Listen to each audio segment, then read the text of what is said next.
안녕하세요, 비노트입니다.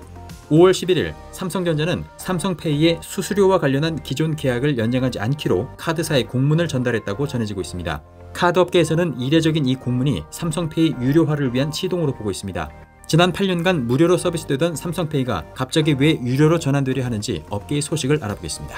삼성은 그동안 삼성페이에 별도의 수수료를 받지 않는다는 내용으로 카드 업체들과 삼성페이 계약을 유지해왔습니다. 이 계약은 지금까지 이견 없이 자동으로 연장돼 왔다고 알려져 있는데요. 하지만 삼성은 이번에는 기존 계약 조건으로는 연장하지 않겠다는 방침을 카드사에 서면으로 전달했다고 합니다. 그에 따라 삼성과 카드사들의 기존 계약은 올해 8월에 만료가 되고 이후부터는 새로운 조건으로 신규 계약을 맺을 것으로 예상하고 있습니다. 업계에서는 삼성이 기존 계약을 유지하지 않기로 한 이번 결정의 이유를 애플페이와 현대카드 때문으로 보고 있습니다.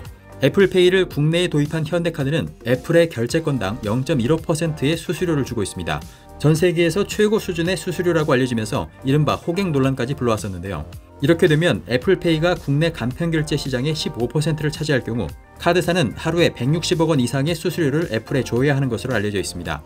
업계에서는 같은 페이 서비스를 두고 애플에는 이렇게 막대한 수수료를 지급하면서 삼성에는 수수료를 지급하지 않는 이 모양새가 결국 삼성페이에도 수수료를 도입하게 하는 명분을 만들어준 것으로 보고 있습니다. 애플과 현대카드가 간편결제 수수료 유료화 시대를 시작한 만큼 삼성도 유료화에 나서지 않을 이유가 없다는 것입니다.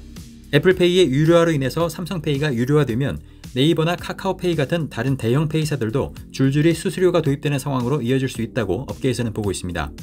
삼성페이가 유료화된다면 어떤 일들이 벌어질 수 있을까요? 카드사는 삼성페이와 애플페이 중에 선택해야 하는 상황이 올 수 있습니다. 삼성페이도 애플페이에 맞춘 0.15%의 수수료를 요구한다면 카드사는 막대한 수수료 부담을 떠안게 되고 카드사에 따라서는 이 두 페이를 모두 계약하지 못하고 하나의 페이만을 선택해야 하는 상황이 될 수 있습니다.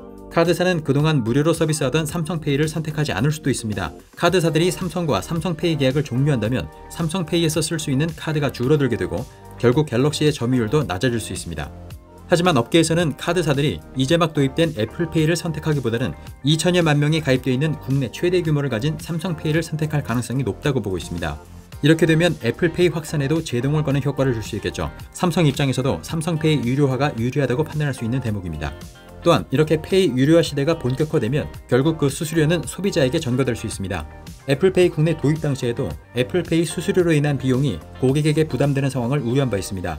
애플페이와 삼성페이 그리고 네이버나 카카오페이까지 수수료를 요구한다면 카드사는 수익이 악화될 수밖에 없고 결국 카드사는 소비자 혜택을 줄일 수밖에 없습니다. 그동안 받아왔던 카드 할인이나 카드별 특정 서비스, 무이자 할부 등의 혜택이 축소되거나 없어질 수 있겠죠. 이른바 혜자 카드로 불리던 카드들을 찾아보기 힘들어질 수 있습니다. 현대카드와 애플페이의 수수료 정책 도입으로 국내에 페이 유료화 논란이 시작됐습니다. 이 페이 유료화는 카드사뿐만 아니라 전 국민들에게 영향을 끼칠 수 있는 민감한 사항일 수밖에 없는데요. 이번 수수료 논란이 어떤 방향으로 나아갈지 계속해서 그 소식을 따라가 봐야겠습니다. 네, 그럼 저는 다음에 더 재밌는 소식으로 다시 찾아오겠습니다. 거잔 비너트였습니다.